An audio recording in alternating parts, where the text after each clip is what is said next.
Hello guys, welcome back to my channel. जैसा कि last lecture में हम लोगों ने स्टार्ट किया था फिजिक्स का क्लास 12th का एक न्यू चैप्टर था ऑप्टिक्स, जिसमें हम लोगों ने स्टार्ट किया था रे ऑप्टिक्स और हम लोगों ने रिफ्लेक्शन परावर्तन तक पढ़ लिया था और उसका टाइप्स पढ़ लिया था।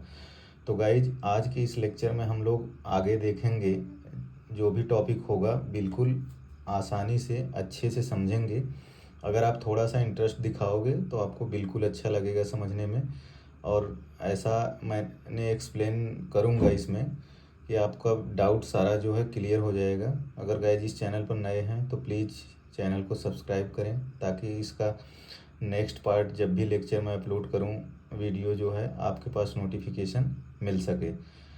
तो चलिए गाइज स्टार्ट करते हैं टॉपिक और देखते हैं पहला टॉपिक क्या है। तो पहला टॉपिक जैसा कि गाइज मैंने लिया हुआ है समतल दर्पण से परावर्तन। समतल दर्पण से परावर्तन, लास्ट वाला लेक्चर हम लोगों ने ख़त्म किया था परावर्तन के प्रकार।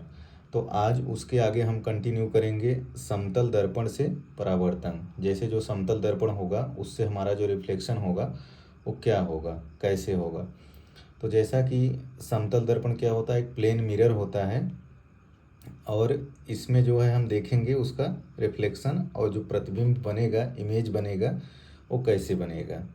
तो समतल दर्पण से रिफ्लेक्शन के बाद इमेज का बनना, सारा टॉपिक हम कवर करेंगे। तो चलिए स्टार्ट करते हैं।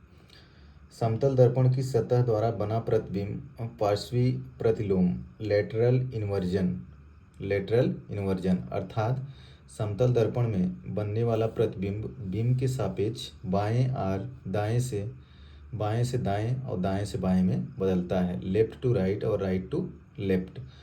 तो इसका मतलब गाइज ये हो गया, जैसे कि आप एज्यूम करेंगे कहीं मिरर के सामने आप खड़े हो, प्लेन मिरर के सामने आप खड़े हो, आपका एक लेफ्ट हैंड है एक राइट हैंड है। तो आप एज्यूम करोगे लेफ्ट वाले को राइट करोगे, राइट वाले को लेफ्ट करोगे, तब जाके आपका इमेज बनेगा। ऐसा नहीं कि आप एज्यूम करोगे कि पैर को एज्यूम कर लिए और सर को एज्यूम कर लिए, मतलब आपका जो पैर नीचे ऊपर की तरफ दिखे और सर नीचे की तरफ। तो ऐसा आपको नहीं देखना है, जस्ट आपको लेफ्ट का राइट और राइट का लेफ्ट ही देखना है। तो इस प्रकार का प्रतिबिंब बनेगा। जैसे समतल दर्पण आप कांच में देखते हो, कभी कभी आपका जो फेस है जस्ट अपोजिट दिखता है, तो उसी प्रकार आपका लेफ्ट का राइट हो जाता है और राइट का लेफ्ट हो जाता है, प्रतिबिंब बनता है। तो आपका ये क्या होता है, समतल दर्पण से परावर्तन हो जाता है। तो सिंपली आप इसे याद कर सकते हैं और इसको लिख भी सकते हैं। अब जैसा कि मैंने गाइज एक एग्जांपल ले रखा है यहाँ पे, माना किसी घड़ी में 5:36 मिनट 43 सेकेंड का समय हो रहा है, तो घड़ी के प्रतिबिंब में क्या समय हो रहा होगा। तो बिल्कुल आपको क्या करना है, लेफ्ट का राइट और राइट का लेफ्ट करना होगा। इसका जो टेक्निक होगा, जो भी समय हो रहा होगा उसको 12 बजे में से घटाना है। अब 12 बजे में से घटाने के लिए हमें क्या करना पड़ेगा, 11 बजे आना पड़ेगा, मतलब 11:59 मिनट 60 सेकेंड हमें लेना पड़ेगा। तो जैसा कि हमने यहाँ पे एक घड़ी लेकर बना दिया है 12:03:09, तो इसका जस्ट अपोजिट घड़ी बनेगा। केवल लेफ्ट का राइट और राइट का लेफ्ट हमने किया है, 3 को 9 की जगह पे और 9 को जो है 3 की जगह पे कर दिया है। गाइज अगर इसका आप सलूशन करोगे तो हमें क्या करना पड़ेगा, 12 बजे में से क्या करना हो रहा है, घटाना पड़ रहा है। तो 12 बजे से घटाने के लिए, जैसा कि आप लोगों ने क्लास 3, 4, 5 में 6 में घंटा मिनट का जो है सवाल पढ़ा होगा, तो 12 बजे को हम लोग लिख सकते हैं 11 घंटा 59 मिनट और जो है 60 सेकेंड लिख सकते हैं, क्योंकि हमें जो भी घटाना है 5 घंटा 36 मिनट 43 सेकेंड में घटाना है। तो 5 घंटा 36 मिनट और जो है 43 सेकेंड है, तो इसमें से माइनस करेंगे तो यहाँ पे बचेगा 17 और यहाँ पे बचेगा जो है 23 मिनट हो जाएगा, और गाइज यहाँ पे बचेगा 6। तो इसका मतलब जो इसका प्रतिबिंब बनेगा 6 घंटा 23 मिनट 17 सेकेंड पर बनेगा।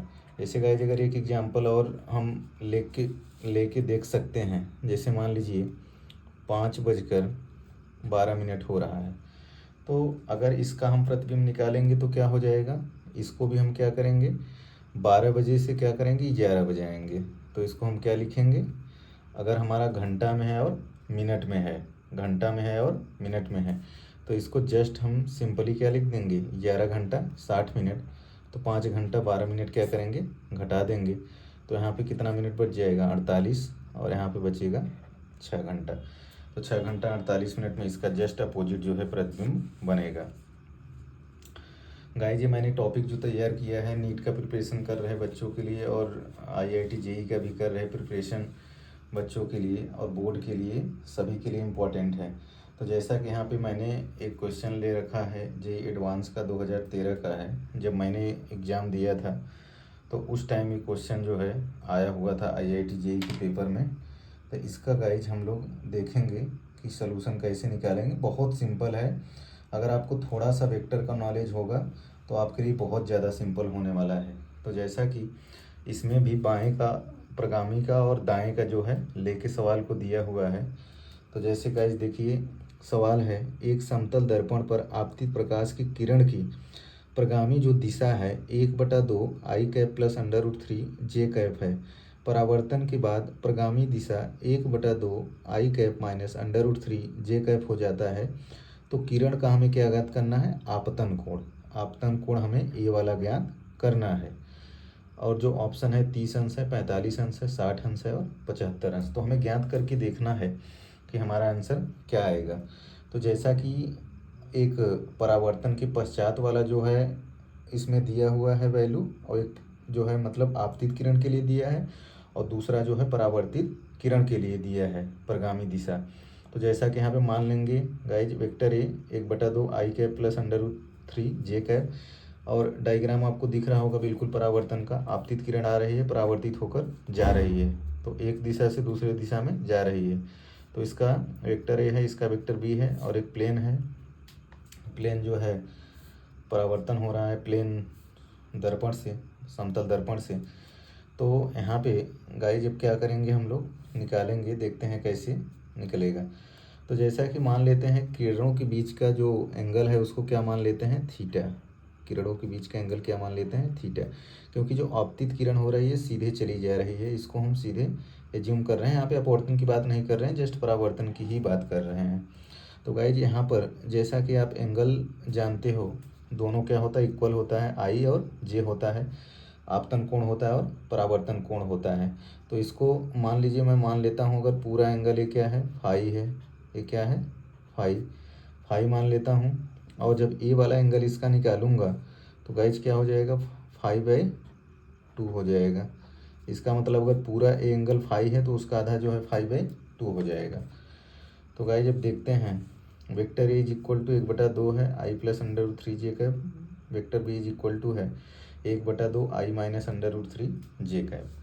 तो इसमें अब क्या करेंगे हम लोग, जब भी दिशा की बात कहीं होती है तो सबसे पहले हमारे दिमाग में आता है डॉट प्रोडक्ट। क्या आता है? Dot product. तो हम लोग निकालेंगे डॉट प्रोडक्ट जो है, मल्टीप्लाई करके निकालते हैं इसका, और देखते हैं कि क्या आता है।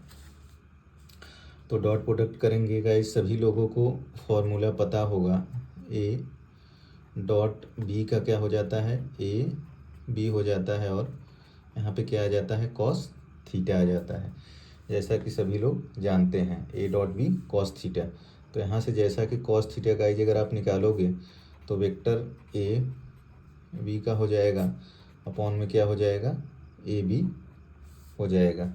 तो जैसा कि vector A dot vector B हम निकालेंगे तो हमारा क्या दिया हुआ है? 1/2, और यहाँ पे आई कैप प्लस √3 जे कैप है, और इसके बाद डॉट में हो जाएगा 1/2 आई cap minus √3 J cap, upon में। अब यहाँ पे गाइज क्या करेंगे, जब इसका निकालते हैं तो हमारा जो इसका आता है ये मॉड में आता है। किस में आता है? मॉड में आता है। तो इसका हमें निकालने के लिए क्या करना पड़ेगा? ए निकालने के लिए हमें मॉड जब भी निकालते हैं तो रूट में क्या करना पड़ेगा? इसका जो है हमें स्क्वायर करना पड़ेगा। तो फर्स्ट वाले का निकालेंगे तो I²/2, I² is equal to 1 होगा। गाइज सभी लोग पढ़े होंगे अगर डॉट प्रोडक्ट तो सबको पता होगा I.I is equal to J.J and K.K is equal to क्या होता है? 1। I.I J.J is equal to K.K is equal to क्या होता है? 1 होता है। और जैसा कि I.J J.K is equal to K dot I is equal to क्या होता है 0। तो इसका स्क्वायर करेंगे तो हो जाएगा 1/2 आई स्क्वायर 1 होगा तो 1/4 आएगा। और गाइज प्लस √3 है तो इसका स्क्वायर होगा तो 3/4 आएगा। और डॉट प्रोडक्ट में करेंगे इसका बी वाले का तो 1/4 हो जाएगा। और इसके बाद यहाँ पे गाइज क्या है जो है डॉट प्रोडक्ट मोड में क्या होता है √a² प्लस b² होता है। तो -√3 का स्क्वायर हो जाएगा आपका 3 और बटे में क्या आ जाएगा 4, 1/2 है। अब इसका गाइज अगर डॉट प्रोडक्ट आप निकालेंगे 1/2 आई डॉट आई तो आपका क्या हो जाएगा यहाँ पे 1/2 क्या हो जाएगा 1/4 और आई डॉट आई क्या हो जाएगा आपका 1 हो जाएगा। यहाँ पे जे कैप में करेंगे तो √3/2 होगा, मल्टीप्लाई में क्या आएगा -√3/2 आएगा। और जैसा कि गाइज यहाँ में पे रूट में अगर हर हमारा बराबर है तो क्या हो जाएगा 3 1 4/4 हो जाएगा।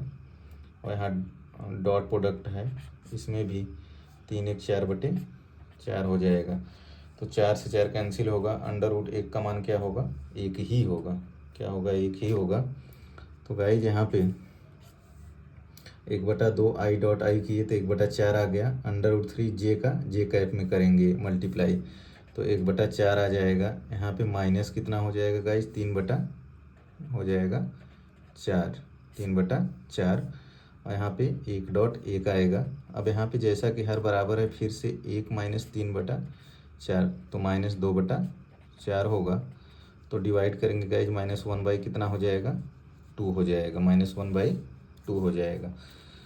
अब cos theta is equal to है -1/2 तो इसका मतलब है cos theta is equal to 120 अंश का मान है। एक सेकेंड, cos 120 अंश का मान है, cos 120 अंश का मान है तो थीटा इज इक्वल टू कितना आ गया 120 अंश आ गया। अब जैसा कि गाइज अब हमें कौन सा निकालना था एंगल ऑफ इंसिडेंट निकालना था। तो जो यहाँ पे जैसा कि आप देख सकते हैं ये वाला अगर एंगल फाई है ये थीटा है तो फाई इज इक्वल टू क्या हो जाएगा 180 माइनस थीटा होगा। तो हमें ये एंगल ऑफ इंसिडेंट आई निकालना है तो आई इज इक्वल टू 5/2 है और फाई कितना है 180 माइनस थीटा है। तो इसको हम निकाल सकते हैं एंगल ऑफ इंसिडेंस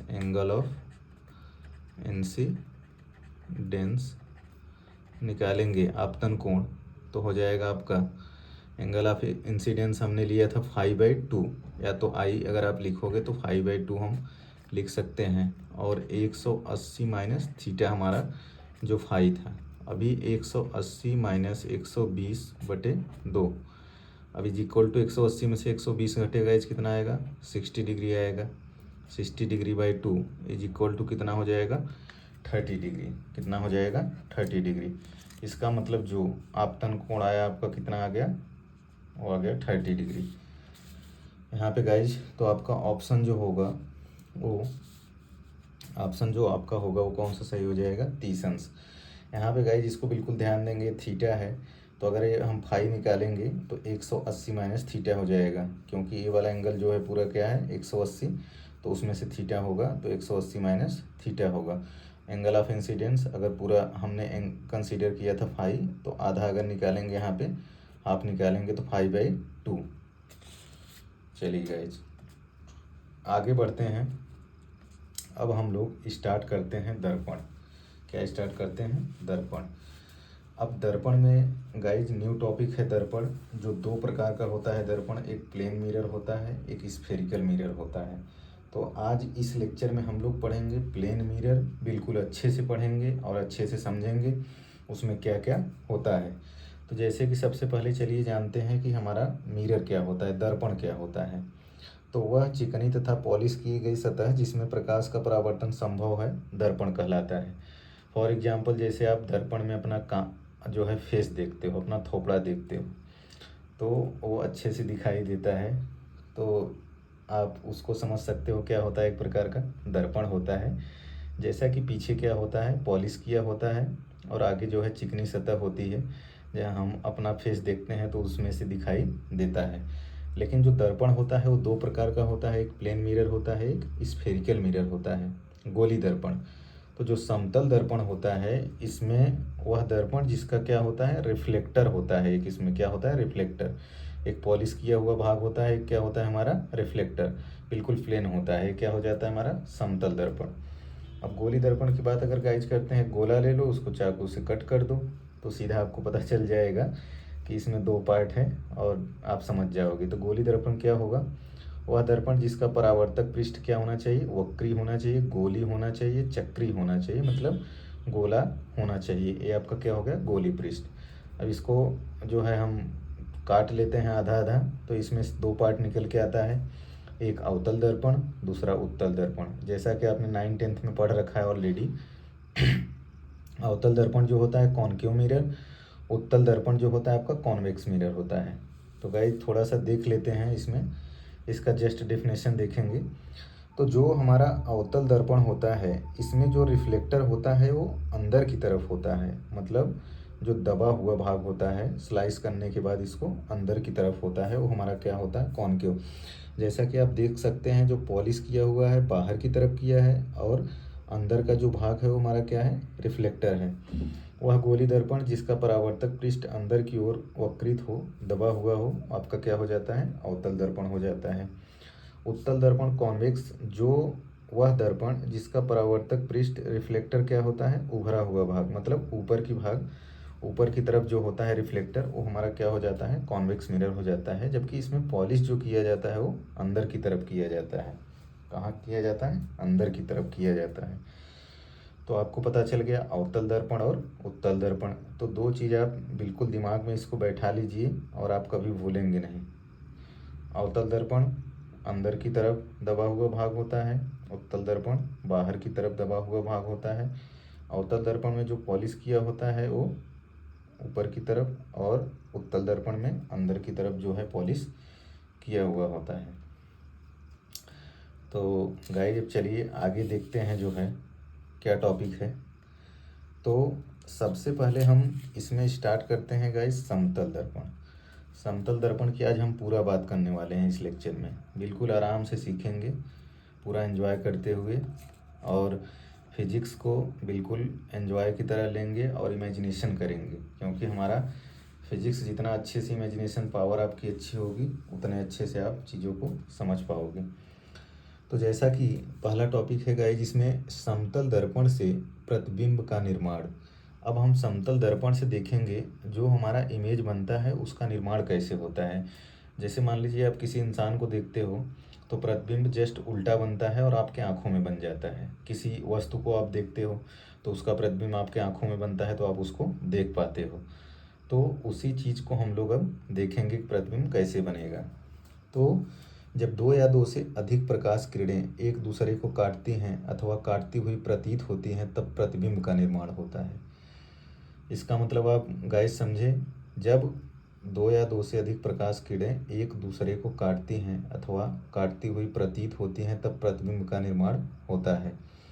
जैसे कि मैं आपको बता दूं कि अगर किरणें आपके आँख में बन रही हैं तो ऐसा लगेगा कि बिल्कुल जो है आप वस्तु को देख पाओगे, लेकिन कभी कभी क्या होता है कि हमें ऐसा प्रतिबिंब प्रतीत होता है जैसे दूर की वस्तुओं को जब हम देखते हैं तो उसमें अगर किरण जो है मान लीजिए आती हुई प्रतीत हो रही हो ओनली, तो वहाँ पे जो है आपका क्या होगा, समतल दर्पण से प्रतिबिंब बनेगा लेकिन जस्ट आती हुई प्रतीत होगी।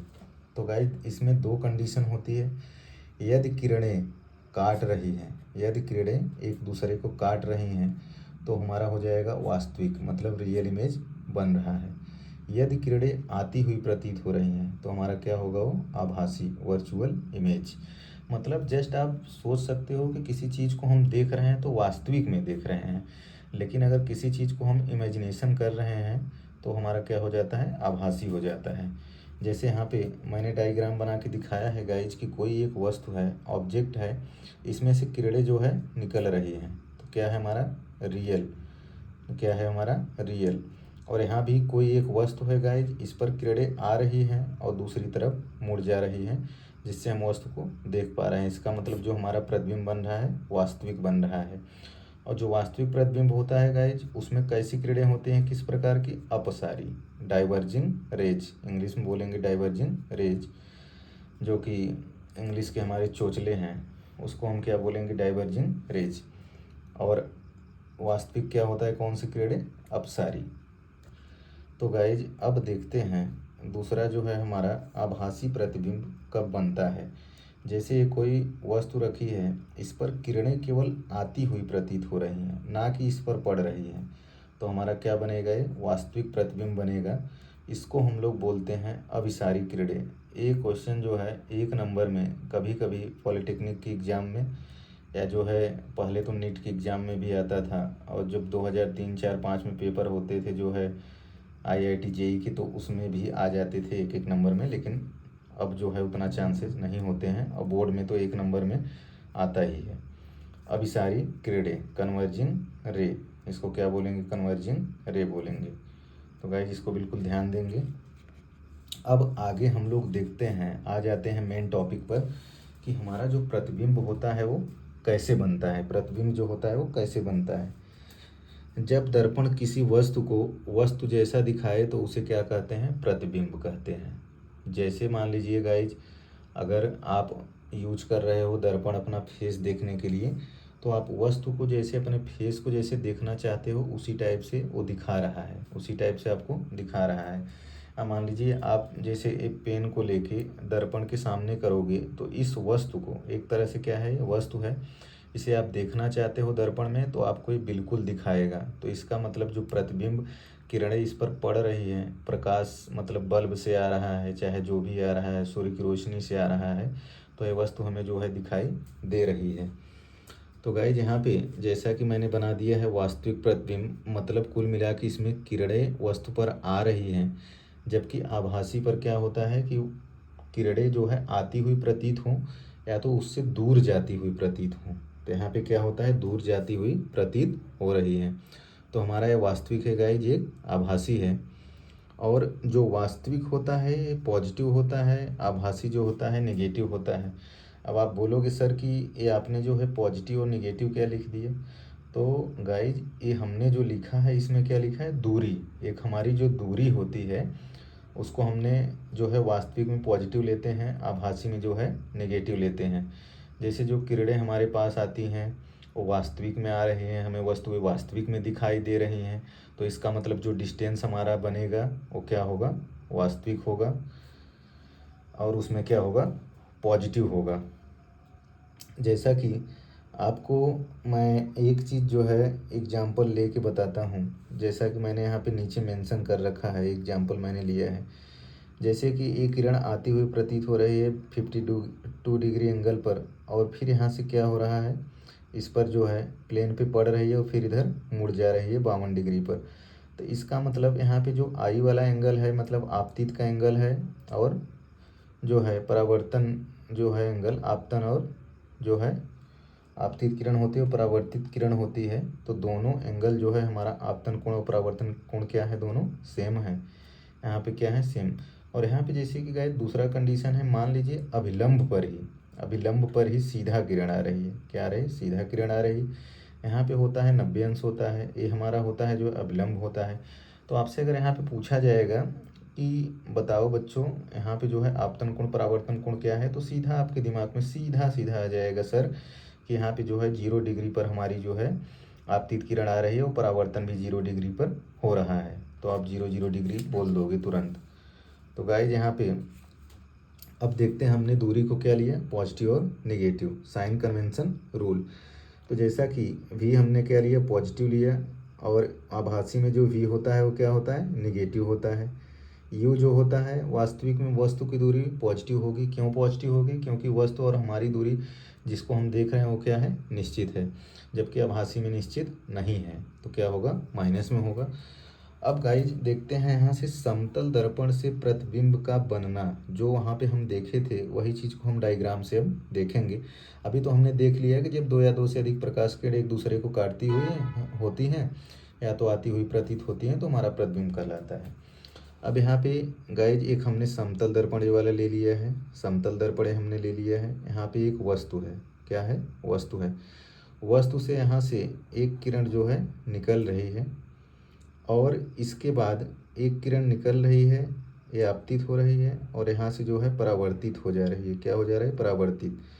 और उसके बाद जो वर्चुअल प्रतिबिंब बन रहा है डॉट डॉट डॉट करके हमारा यहाँ बन रहा है। एक यहाँ पे इंसान है आपके जैसा, जैसे जो अभी लेक्चर दिख रहा है, मान लीजिए आपकी आँख है और आप यहाँ से देखोगे खड़े होके कि जो प्रतिबिंब बन रहा है ये बिल्कुल जो है हमारे सीधे पे बन रहा है।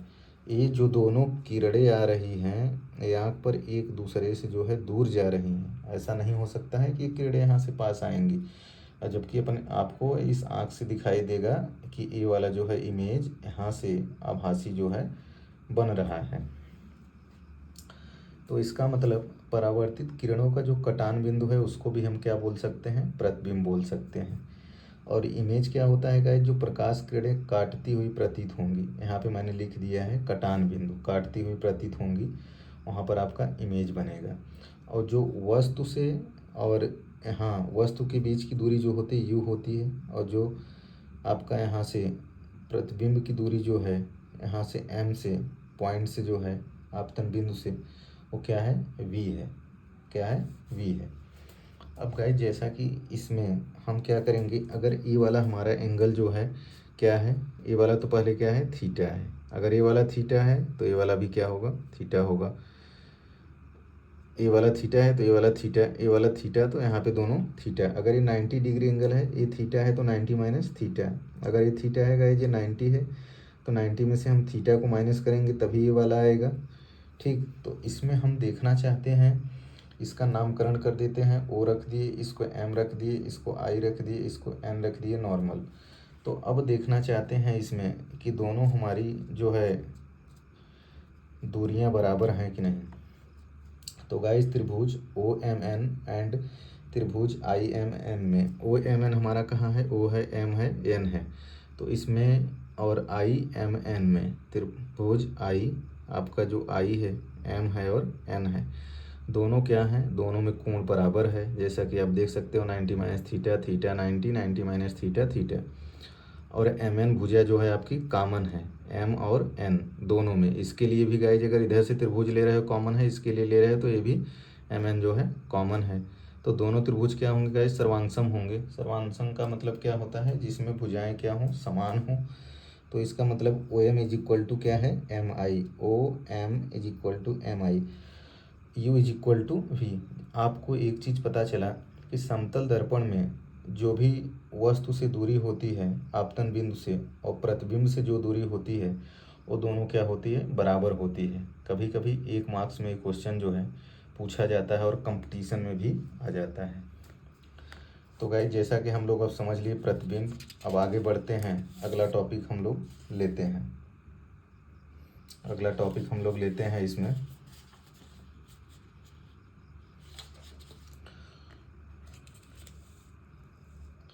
जैसा कि गाइस एक इम्पॉर्टेंट टिक लगा हुआ है यहाँ पे, हम देखते हैं कि क्या होगा। यदि व्यक्ति अपनी संपूर्ण ऊंचाई समतल दर्पण में देखना चाहता है तो समतल दर्पण की न्यूनतम लंबाई व्यक्ति की ऊंचाई की आधी होनी चाहिए। तो आजकल अभी क्या हो रहा है गाइस, सब लोग लड़के हों चाहे लड़की, कुछ लोग क्या करते हैं मिरर के सामने काफ़ी देर तक खड़े होकर अपने आप को देखते हैं। तो वही चीज़ इसमें हम लोग देखेंगे कि हमारा प्रतिबिंब कैसे बनेगा। जैसे आप बोलोगे सर कि हम छोटे से कांच में जो है देखते हैं, अगर हम अपने घर में बड़ा सा जो है मिरर लगा दें तो हमारा पैर से लेके जो है ऊपर सर तक दिख जाएगा। लेकिन उस चीज़ को नहीं, हमें जो है फिजिक्स की भाषा में देखना है कि हमारा जो प्रतिबिंब कैसे बनता है और हम कैसे फुल इमेज को देख पाएंगे। तो है इसमें कंडीशन, यदि व्यक्ति अपनी संपूर्ण ऊंचाई समतल दर्पण में देखना चाहता है तो समतल दर्पण की न्यूनतम लंबाई क्या होनी चाहिए? कि ऊंचाई की आधी होनी चाहिए। मतलब इसमें आंसर भी दे दिया है, तो वही चीज़ हमें प्रूफ करना है, सिद्ध करना है कि हमारा कंडीशन जो है सही है कि नहीं। तो गाइस जैसा कि हमने एक समतल दर्पण ले लिया यहाँ पे और ये परावर्तक ले लिया, और एक यहाँ पे आप जैसे जो है या तो मेरे जैसे एक इंसान को बना दिया यहाँ पे। ठीक, तो अब इसका जो है इंसान का पैर से एक रे चल के यहाँ पे आ रही है, एक रे चल के यहाँ पे आ रही है, आपतित हो रही है, फिर ये परावर्तित होकर आँखों पर जा रही है। किस पर जा रही है? आँखों पर। मतलब पैर से गई तो यहाँ पे इमेज बना, तो हमें अपना दर्पण में जो है पैर दिख गया। अब पैर से आँखों पर गया तो हमें आँखों के थ्रू यहाँ पे देखेंगे गाइज, यहाँ पे देखेंगे, नॉर्मल लेंगे तो हमारा क्या दिख जाएगा, पूरा फेस दिख जाएगा। और बाकी जो पार्ट बचा होगा वो हमारा क्या दिख जाएगा, यहाँ से बॉडी दिख जाएगी। यहाँ से छोटा सा कांच कांच में हमारा क्या होगा, ये फुल इमेज दिख जाएगा। क्या होगा, फुल इमेज दिख जाएगा। तो अभी आप समझ गए होंगे कि मैं बोलना क्या चाहता हूँ, कि बड़ा सा दर्पण लगाने की ज़रूरत नहीं है, हम छोटे से दर्पण में ही अपने आप को देख सकते हैं। और वो कैसे देख सकते हैं, क्योंकि जो हमारा इमेज बन रहा है उसके थ्रू हम देख सकते हैं। तो गाइज ये वाला जो ऊंचाई आधी होनी चाहिए, तो हमारा ऊंचाई मान लेते हैं ये जो है क्यू मान लेते हैं, और एक पैर से लेके यहाँ तक सर तक जो ऊंचाई क्या है, एच है। इसके बाद ये जो इमेज बनेगा यहाँ पे जो अभिलंब खींचे हैं बॉडी के मिड पॉइंट पर, तो इसका जो ऊंचाई मान लेंगे इसको आधा, h/2 इसका मतलब h ही है, ठीक। और इसका जो अगर एंगल गाइज ये वाला जो है थीटा है हमारा, आपतन कोण और परावर्तन कोण को हम मान लेते हैं थीटा और थीटा। तो ये वाला जो एंगल होगा, अगर हमारा यहाँ पे क्या है 90 होता है गाइज, तो 90 माइनस थीटा होगा, और 90 माइनस थीटा होगा हमेशा, 90 माइनस थीटा। उसी प्रकार इसमें भी आगे लिखे हैं थीटा, अगर ये वाला एंगल बना है तो 90 माइनस थीटा, 90 माइनस थीटा। तो गाइज अगर कभी मान लीजिए कि दो दोस्त हैं आपके जैसे, पढ़ रहे हैं, और वो क्या करते हैं कि एक घर में रहते हैं, घर क्या मान लो एक दीवार है, अगर दोनों एक दूसरे को देखना चाहते हैं लेकिन नहीं देख पाएंगे, तो क्या करेंगे, दीवार के आगे जो है समतल दर्पण को रख देंगे, दर्पण एक लगा देंगे। तो आपका दोस्त जैसे ही दर्पण में देखेगा आँखों से, इसका जो है इमेज यहाँ पर बनेगा, और आप इधर देखोगे तो आप इसको देख पाओगे और इसको देख पाओगे, जबकि यहाँ से यहाँ डायरेक्ट जो है नहीं देख पाओगे। तो दर्पण का ये फ़ायदा है। तो आप जो है नज़ारा देख सकते हो एक दूसरे का। गाइज अब यहाँ पे त्रिभुज जो है हमारा OPM, हमारा O यहाँ है O, और इसके बाद गाइज P जो हमारा है Q है, यहाँ पे हमने जो है OPM ले रखा है, ये वाला पॉइंट हमने P ले रखा है, OPM ये वाला त्रिभुज। और त्रिभुज Q, यहाँ पे Q जो है ले रखा है, और इसके बाद Q के बाद है हमारा A point P, Q P और M, दोनों क्या है गाइस, सर्वांगसम है। जैसा कि आप देख सकते हो OPM या तो QPM, इतना A दोनों क्या है, बराबर है, एंगल भी बराबर है, भुजा भी बराबर है, दोनों कॉमन है। उसी प्रकार QPM और QMN भी हमारा क्या है, सर्वांगसम है, QPM और इसके बाद QMN, QPM और QMN मतलब A दोनों क्या है गाइज, बराबर हैं। तो ये भी सर्वांगसम है, इसका मतलब PQ is equal to MN है। ये वाला P से लेके Q हमारा क्या है PQ, और इसके बाद M इंटू N, मतलब ये वाला जो दूरी है यहाँ पर और ये वाला दूरी जो है क्या है, बराबर है। तो PQ is equal to MN, इसका मतलब इसका जो हाइट है ये क्या है, h/2 है, MN आ गया या तो PQ आ गया। तो न्यूनतम दर्पण की लंबाई हमें क्या सिद्ध करना था, न्यूनतम लंबाई जो है व्यक्ति की बतानी थी। तो इसका मतलब हमने बता दिया, न्यूनतम लंबाई क्या है, h/2 है, मतलब आप छोटे से दर्पण में ही अपने आप को पूरा देख सकते हैं। चलिए गाइस एक इंटरेस्टिंग टॉपिक लेते हैं, इस पर जो है बहुत सारे सवाल भी बनते हैं कंपटीशन में या तो बोर्ड में बनते हैं। किसी एक समतल दर्पण के लिए विचलन कोण क्या होगा, डेविएशन एंगल। तो यहाँ पे क्या निकाल रहे हैं गाइस, डेविएशन एंगल जो है हम निकालेंगे। तो जैसे मान लीजिए डेविएशन एंगल की बात करते हैं, यहाँ पे आपतित किरण है ये और ये परावर्तित किरण है, मतलब यहाँ से चल के जाना चाहिए था इधर लेकिन मुड़ के चले गए इधर। मान लीजिए आप दो लोग दोस्त हो और आपको जाना था स्कूल, मान लो आप दोस्त हो, यहाँ पहुँचे और किसी से दोस्ती हो गई, क्या हो गई, दोस्ती हो गई, आपकी नज़र किसी से मिल गई बाई चांस, तो उससे दोस्ती हो गई। तो आप घर से निकलोगे स्कूल के लिए, तो आपको जाना होगा यहाँ स्कूल, लेकिन आप क्या करोगे, बीच में दोस्त के साथ मिल गए और बोल दिए अपने दोस्त से चलो सिनेमा देखते हैं, पार्टी करते हैं। सिनेमा देखते हैं, पार्टी करते हैं, क्योंकि आजकल बच्चे ऐसा कर रहे हैं जो पढ़ाई नहीं करते हैं। तो क्या होगा गाइज, यहाँ पे जो है फ्रेंड बन गए दोनों और सिनेमा देखने पार्टी करने चले गए, या तो जब बर्थडे है बर्थडे सेलिब्रेट करने चले गए। तो जो हमें जाना था स्कूल, इसके बीच और परावर्तित किरण के बीच का हम मान लेंगे एंगल जो है हमारा यही डेविएशन होगा, मतलब हम अपने रास्ते से विचलित हो गए। कितना ज़्यादा विचलित हो गए वही हम निकालेंगे, तो इसीलिए गाइज विचलित नहीं होना है। तो आई आपतन कोण प्लस परावर्तन कोण plus delta is equal to 180 अंश। अब आप सोचोगे, अब आप बोलोगे सर कि आप ये कैसे लिख दिए। तो किसी ज़माने में आपने पढ़ा था कि कोई भी त्रिभुज होगा उसका तीनों कोणों का योग कितना होता है, 180 अंश होता है। तो यहाँ पे आई प्लस डेल्टा 180 अंश, आई प्लस आई 2i प्लस डेल्टा 180 अंश, डेल्टा इज इक्वल टू 180 अंश, 2i को इधर ले आए तो 180 अंश माइनस 2i। या तो आप इसको एक टर्म लिख सकते हैं, 180 अंश को क्या लिख सकते हैं, पाई लिख सकते हैं। तो हमारा ये आ गया डेविएशन एंगल।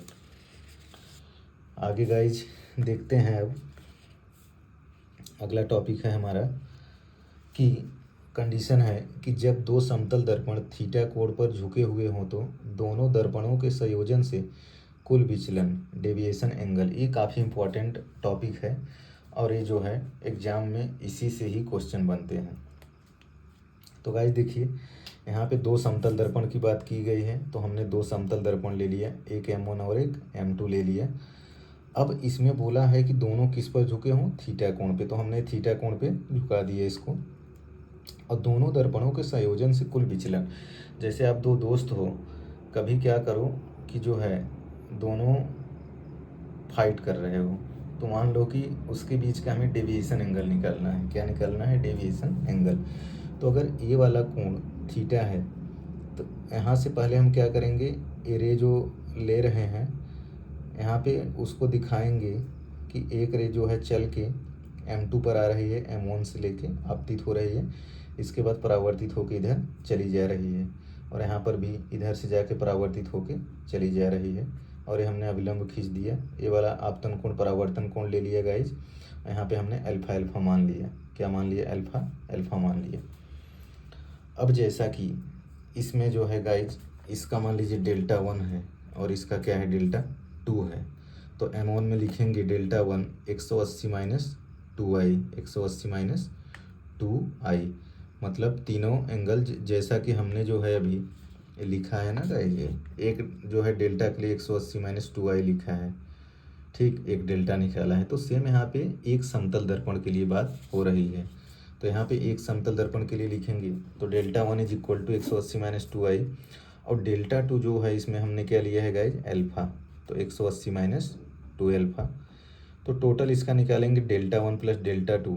तो गाइज यहाँ पे ऐड करेंगे 180 minus 2i plus 180 minus 2 alpha, 360 minus 2 common ले लेंगे i प्लस अल्फा। अब गाइज एक मैटर हमारा ये फंस गया कि i प्लस अल्फा सर हम कैसे ज्ञात करें, कैसे ज्ञात करें। तो यहाँ पे थीटा कोण से झुका था, तो ए वाला अगर एंगल आई है तो 90 माइनस आई होगा, ए वाला एंगल अगर अल्फा है तो 90 माइनस अल्फा होगा। अब जैसा कि बचपन में आप लोगों ने पढ़ा था कि तीनों कोणों का योग कितना होता है, किसी समकोण में तीनों कोणों का योग कितना होगा, 180 अंश होगा, सॉरी, किसी त्रिभुज में तीनों कोणों का योग कितना होगा, 180 अंश होगा। ठीक गाइज, तो त्रिभुज में तीनों कोणों का योग कितना होता है, 180 अंश। तो यहाँ से तीनों कोण 90 minus I plus 90 minus alpha plus theta is equal to 180 अंश। अब इसको गाइज ऐड करेंगे, 90 90 180 माइनस कॉमन ले लेंगे, आई प्लस अल्फा हो जाएगा plus theta is equal to 180, 180 ऐसे उड़ गया हवा में, और theta is equal to I plus alpha बचा। तो इसका मतलब I plus alpha is equal to क्या हो गया, थीटा। अब आई प्लस अल्फा की जगह पे हम क्या पुट कर देंगे, थीटा। तो 360 अंश माइनस 2 थीटा, या तो डेल्टा टी को 360 को हम क्या लिख सकते हैं, 2 पाई माइनस 2 थीटा, 2 को कॉमन लिख के पाई माइनस थीटा। अभी हमारा पूरा ज़िंदगी के लिए हो गया। जब भी आपको सवाल निकालना है आप इसी को अप्लाई करेंगे, जब तक ज़िंदा रहेंगे तब तक, ये चेंज होने वाला चीज़ नहीं है। चलिए गाइज एक एग्जांपल लेते हैं, इसको देखते हैं कि इसमें कैसे एंगल हमारा ज्ञात होगा। डेविएशन, टोटल डेविएशन, संयोजन ज्ञात करेंगे। थीटा इज इक्वल टू 60 अंश है, दो दर्पण के बीच कोण है, तो इसका विचलन क्या होगा। तो जबकि फॉर्मूला जैसा कि मैंने अभी बोला कि हमेशा ज़िंदगी भर के लिए हो गया, तो 360 अंश माइनस 2, थीटा की जगह पे हमारा क्या दे रखा है 60 अंश, तो 360 माइनस 120। तो गाइज माइनस करेंगे तो यहाँ पे कितना आ जाएगा 240 अंश आ जाएगा। तो इसका मतलब डेल्टा टी हमारा सिंपली क्या आ गया 240 अंश। अब कहोगे सर ये तो बिल्कुल बहुत सरल है जो है डेल्टा टी निकालना, लेकिन गाइज जब परीक्षा में आ जाता है, एग्ज़ाम में आ जाता है, तो आपको उस टाइम फार्मूला याद नहीं रहता है। तो आपको अगर फार्मूला याद रहेगा तो आप सेकेंडों में कर पाओगे, नहीं तो आपको जो है इसका डायग्राम बनाना पड़ेगा, जो है ट्रायंगल बनाना पड़ेगा, एंगल दिखाना पड़ेगा, तब जाके आप फाइंड कर पाओगे। तो प्रोसेस लंबा हो जाएगा, एग्ज़ाम में इतना ज़्यादा टाइम नहीं होता है। तो इसको आप प्रैक्टिस करके माइंड में जो है बैठा लें। चलिए गाइज अगला जो है इम्पोर्टेंट टॉपिक देखते हैं, जो कि नीट में इससे क्वेश्चन आते हैं और जेईई मेंस में भी आते हैं। तो गाइज देखते हैं, जब दो समतल दर्पण के मध्य कोण क्या है थीटा हो, तो उनके मध्य स्थित बिंब के लिए प्रतिबिंबों की संख्या ज्ञात कीजिए। मतलब जब दो समतल दर्पण आपको दिया होगा, उनके मध्य कोण क्या होगा थीटा होगा। जैसे हमने मान लिया M1 है M2 है, मिरर 1 है मिरर 2 है, दोनों क्या हैं समतल हैं। अब इनके बीच एंगल क्या है थीटा है। अब लेकिन हमें ये ज्ञात करना है कि कितने प्रतिबिंब बन रहे हैं, मतलब कितना प्रतिबिंब उस पर बनेगा, उसको हम काउंट करेंगे। यहाँ पे गाइज मान लीजिए एक वस्तु रखी है, ऑब्जेक्ट है, तो वस्तु से हम प्रतिबिंब देखेंगे कैसे निकालेंगे। तो इसका एक स्टैंडर्ड फॉर्म होता है 360 डिग्री अपॉन थीटा, 360 बटे थीटा, जो एक होता है ग्रेटेस्ट इंटीजर महत्तम पूर्णांक। अब आप बोलोगे सर कि महत्तम पूर्णांक क्या है, तो महत्तम पूर्णांक जैसे मान लीजिए ग्रेटेस्ट इंटीजर 8.95 है, तो आप गाइज इसको कंसीडर क्या करोगे 8 करोगे, क्या करोगे 8। अगर 12.999 है तो इसको क्या करोगे केवल 12। 5.00 है तो क्या कंसीडर करोगे 5। अब गाइज 360 बटे जो थीटा है, इसमें एक मैटर ये आता है कि अगर आप जो है प्रतिबिंबों की संख्या निकाल रहे हो तो दो आती है, या तो सम आती है या तो विषम आती है, इवन आती है या तो ऑड आती है। इवन के कंडीशन में गाइज जो फॉर्मूला लगेगा n is equal to 360 degree upon theta minus 1, n is equal to 360 degree upon theta minus 1। और जबकि विषम में गाइज दो कंडीशन हो जाती है, अगर सममित बनेगी या असममित होगा प्रतिबिंब, मतलब सममित मतलब समान रूप से बनेगा या तो डिफरेंट रूप में बनेगा, तो उसका फॉर्मूला अगर असममित रहेगा तो n is equal to 360 by theta, और सममित में जो होगा guys 360 degree upon theta minus 1।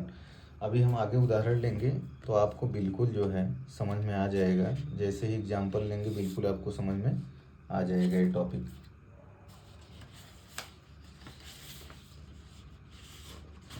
चलिए गाइज अब देखते हैं इसको जो है समझते हैं कि कैसे हमारा आएगा। मैंने यहाँ पे एग्जाम्पल ले रखा है और उसको समझते हैं। यहाँ पे क्या है कंडीशन पहले से दे रखा है सममित, वस्तु दो दर्पणों के बीच है। गाइज हाँ एक चीज़ आपको ध्यान देना है, मैं भूल गया स्टार बनाना, जब भी सममित होगा वस्तु क्या होगी दो दर्पणों के हमेशा बीच में होगी, दो दर्पणों के हमेशा बीच में होगी। मान लो जैसे आप कभी समान रूप से खड़े हैं दो वस्तुओं के बीच में, या दो दर्पण हैं, आप समान रूप से खड़े हैं, तो दोनों में जो आपका प्रतिबिंब बनेगा वो क्या बनेगा समान बनेगा। लेकिन मान लीजिए एक दर्पण आगे लगा हो और एक दर्पण कुछ दूरी पर लगा हो, तो जो आपका प्रतिबिंब बनेगा वो सिमेट्रिक ना बन के असिमेट्रिक बनेगा, मतलब असममित बनेगा। तो गाइस जैसे पहला सवाल है, इसमें theta is equal to 60 degree है और ये सममित है, तो n इज इक्वल टू हम निकालेंगे इसमें 360 डिग्री अपॉन थीटा में क्या है 60 अंश है। तो चलिए बाबा रणछोड़ दास इसको डिवाइड कर दीजिए, कितना आ जाएगा, जो है 0 से 0 कैंसिल होगा और 6 से कितना आ जाएगा 36। इसका मतलब गाइज इसका जो ग्रेटेस्ट इंटीजर आ रहा है कितना आ रहा है 6 आ रहा है। तो ये क्या है हमारा सम है, क्या है गाइज सम। अब सम के लिए मैंने आपको फॉर्मूला क्या बताया था, अभी सम के लिए आपको फॉर्मूला मैंने बताया था 360 डिग्री अपॉन थीटा माइनस 1, तो इसका मतलब 6 माइनस 1, तो क्या आ जाएगा गाइज 5। तो हमारा प्रतिबिंबों की संख्या इसमें कितना आ गई, 5 आ गई। कितना आ गई, 5। अब गाइज अगला सवाल देखिए, theta is equal to 25 degree है और असममित है। तो थीटा बराबर 25 डिग्री यहाँ पे रखेंगे तो जो है 25 से तो डिवाइड होगा नहीं, तो 5 से जो है इसको काट लेते हैं और काट के जो है इसका स्लाइस करते हैं तो देखते हैं क्या आएगा। तो जैसा कि नीचे का स्लाइस कर दिए तो 5 आ गया। स्लाइस नहीं कर रहे हैं, स्लाइस का मतलब आधा हो जाता है, ठीक। यहाँ पे हम 5 से जो है डिवाइड कर रहे हैं तो 5 35 और जो है 72। अब इतने में तो आप भाग जो है दे ही सकते हो डिवाइड करके। 5 से करोगे तो एक बार जाएगा, यहाँ पे 2 बचेगा तो 5 चौक 20 आएगा, 0.4 आएगा, फिर 2 बचेगा तो 4 आएगा। अब गाइज इसमें हमें क्या लेना है, महत्तम पूर्णांक लेना है। क्या लेना है, महत्तम पूर्णांक लेना है। तो इसका जो महत्तम पूर्णांक हो रहा है हमारा क्या हो रहा है, 14 हो रहा है। तो 14 क्या है हमारा, सम है। सेम कंडीशन, इसका मतलब 360 बटे थीटा -1 तो 14 - 1 क्या आ जाएगा हमारा 13। प्रतिबिंबों की संख्या कितना आ गई, 13। अब ये क्वेश्चन आप लोग करोगे या मैं ही कर दूं, कोई बात नहीं। आप लोग आलस करोगे तो मैं ही कर देता हूँ। आप लोग बोलते हो ना हमेशा क्लास में कि सर जो है आप पूरा सॉल्व करके दिखाइए, पूरा आंसर लाइए, जो है तभी हम लोगों को खुशी मिलती है। तो चलिए देखते हैं इसको guys. n is equal to 360 degree upon क्या करना है, थीटा करना है। तो 360 डिग्री बटे क्या है, 100 है। तो इसको डिवाइड करेंगे गाइस तो क्या आ जाएगा, 3.6 आ जाएगा। यहाँ पे क्या आ गया, 3। अब यहाँ पे हमारा ये मैटर फंसा कि गाइस यहाँ पे क्या आ गया, विषम आ गया, मतलब ऑड आ गया। क्या आ गया, ऑड। ये क्या है, विषम। अब विषम में हमारी कितनी कंडीशन बनती है, 2। एक सममित बनती है, एक असममित बनती है। एक सममित बनती है, एक असममित बनती है। असममित, असिमेट्रिक। और जो एक बनती है सममित, सिमेट्रिक बनती है, ठीक। तो गाइस सिमेट्रिक का फॉर्मूला क्या होता है, n इज इक्वल टू 360 बटे थीटा -1। तो इसका मतलब 3 - 1 बराबर क्या आ जाएगा, 2। तो प्रतिबिंबों की संख्या हमारी कितना आ गई, 2 आ गई। और जबकि असममित है तो हमारी प्रतिबिंबों की संख्या क्या होगी, 3 होगी। क्या होगी, 3। सममित के लिए क्या आ गई, 2। विषम कंडीशन में 2 जो है फॉर्म बनते हैं। या तो आप n इज इक्वल टू असममित में लिखोगे तो क्या लिखोगे, 3 लिखोगे। क्या लिखोगे, 3। तो गाइज लेक्चर हो गया ख़त्म। इसमें हम लोग पूरा समतल दर्पण जो है डिस्कस कर लिए। अब अगले लेक्चर में हम लोग पूरा गोले को जो है छोटे छोटे टुकड़ों में काट के देखेंगे कि क्या आता है। उसको जो है डिवाइड करेंगे, स्लाइस उसका बनाएंगे, जो है स्फेरिकल मिरर पूरा देखेंगे। क्या देखेंगे, स्फेरिकल मिरर, गोलीय दर्पण। तो अगले लेक्चर के लिए आप वेट करें। और गाइज इस वीडियो को जो है 1 से 2 बार, अगर आपको एक बार में ना समझ में आए, 2 बार में समझ में आए देखें। और अगर आपका कोई डाउट है तो कमेंट करना प्लीज़ ना भूलें। अगर आप कमेंट करेंगे तो मैं उसका रिजल्यूशन दूंगा और मुझे अच्छा भी लगेगा। और मैं ये सोचूंगा कि आप लोगों को समझ में आ रहा है और मेरी मेहनत जो है वो सफल हो रही है। तो लाइक और कमेंट ज़रूर करें। वीडियो को अगर आप लाइक करेंगे तो हमारे अंदर जो है कॉन्फिडेंस आएगा और मैं और अच्छे से जो है टॉपिक को प्रिपेयर करके कवर कर पाऊँगा। तो वीडियो को गाइज फॉरवर्ड भी करें और बच्चों के पास, और चैनल को जो है सब्सक्राइब करवाएं। क्योंकि अगर चैनल जितना ज़्यादा सब्सक्राइब होगा उतना ज़्यादा यूजर्स और बच्चों को उतना ज़्यादा फ़ायदा होगा। मेरा मेन मोटो और एजेंडा ही है बस नॉलेज को देना। क्योंकि मेरे पास जो भी एक्सपीरियंस है धीरे धीरे मैं शेयर करता जाऊंगा। अभी मैं वीडियो को हिंदी में बना रहा हूँ। After some times I will try to prepare in English. मैं पूरा जो है इंग्लिश मीडियम का भी अलग से जो है वीडियो बनाऊंगा। अभी तो पहले हिंदी मीडियम का बना रहा हूँ NCERT, उसके बाद जो है इंग्लिश मीडियम का बनाऊंगा। तो thank you so much guys.